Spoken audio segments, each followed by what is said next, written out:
Hello বন্ধুরা, সবাই কেমন আছো? আশা করি সবাই ভালো আছো। আমি তো আপাতত এখন খুব ভালো আছি। তো সকাল সকাল শুরু করে দিয়েছি গোদরেজের জামা কাপড় রোদে দেওয়ার কাজ। তো কি হয়েছে, চারিদিকে অনেক দিন ধরে বৃষ্টি হচ্ছে, তো কাপড়গুলা কেমন টাইপের লাগছে, মানে কি বলবো, শেষেতে ভিজে ভিজে লাগছে। তার জন্য আর এমনিতেই আমার 2 বছর ধরে বাবু পেটে ছিল, তখন থেকে আমি জামা কাপড় গোছাইনি কিছু, যা পেতাম দুমড়ে মুচড়ে গোদরেজের ভিতরে ভরিয়ে দিয়েছি। তো এখন পালা, এই যে রোদ উঠেছে, রোদে সব বের করে এনেছি, অনেক কাপড় চোপড়। তাও তো আমি শোকেসে বার করে নিই, জাস্ট গোদরেজেরই বার করেছি আজ। তো 1 ঘন্টাও রোদে দেওয়া হয়নি, শুনে নেন ভালো করে, 1 ঘন্টাও রোদে দেওয়া হয়নি, অমনি দেখছি বৃষ্টি চলে এসছে। তাড়াতাড়ির মধ্যে কাপড়গুলো তুলে রেখে কোনো রকম সোফার উপরে রেখেছি, মনে হচ্ছে মাউন্ট এভারেস্টের থেকে উঁচু পাহাড়। হায় হায়, এই যে কী করে গোছাবো আমি ভেবেই পাচ্ছি না। তো আমি ভাবছি কে যে গুছিয়ে দেবে। তো বাইরে দেখো এত বৃষ্টি শুরু হয়ে গিয়েছে, ভাগ্যিস আমি কাপড়গুলো তুলে এনেছিলাম তাড়াতাড়ি, খেতে বসেছি সেই সময় বৃষ্টি চলে এসছে। তো বাইরে খুবই জোরে বৃষ্টি হচ্ছে। তো এখন কি করি, কাপড়গুলো গোছাতে থাকি। তো আমি কাপড়গুলো গোছাতে শুরু করে দিয়েছি। এই যে দেখছেন আমার কাপড় শাড়িগুলো গোছানো হয়েছে, এগুলো আমার শাড়ির কালেকশান।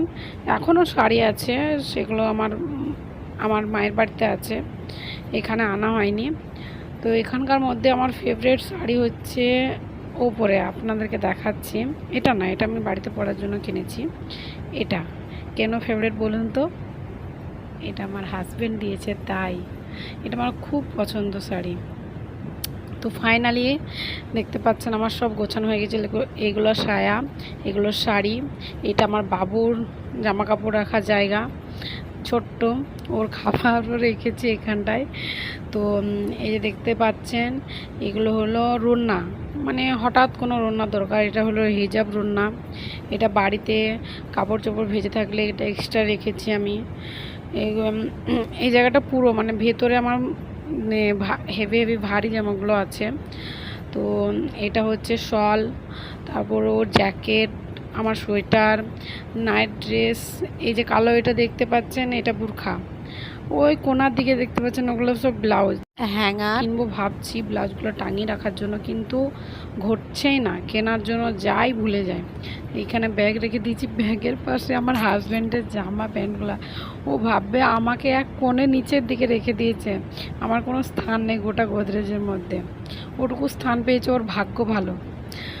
তো এই যে গাড়িটা এনেছিলাম আগের দিনকে আপনাদেরকে দেখিয়েছিলাম, তো আনবক্সিং করতে হবে। তো এখন আনবক্সিং করা হয়ে গিয়েছে, বৃষ্টি পড়ছে তবু আমার ছেলে আর ঘরের মধ্যে থাকতে চাইছে না। তো আনবক্সিং করে দিয়েছি, ও গাড়ির মধ্যে ওকে দিয়ে দিয়েছে। আপনারা দেখতে পাচ্ছেন উঠানে জল আছে, জলের মধ্যে ওকে ছেড়ে দিয়েছি। ও খুবই কান্না করছিলো, মানে খুবই কান্না করছিলো, তার জন্য ওকে নিচে নামিয়ে দিলাম।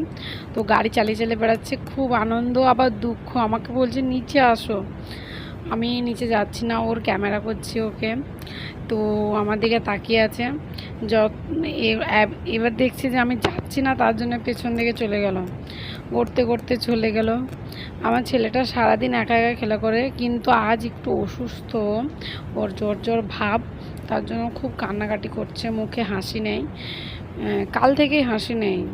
বাড়ি আসছিলাম তখন থেকে ট্রেনের মধ্যে গোটা রাস্তায় ও হাসেনি, আজও হাসছে না, আজ অনবরত কেঁদে যাচ্ছে। এই হঠাৎ দেখছি মাঠের দিকে কেন তাকিয়ে আছো, যে দেখছে ও ছোট দাদাকেও দেখছে, তাকিয়ে তাকিয়ে আর ডাকছে।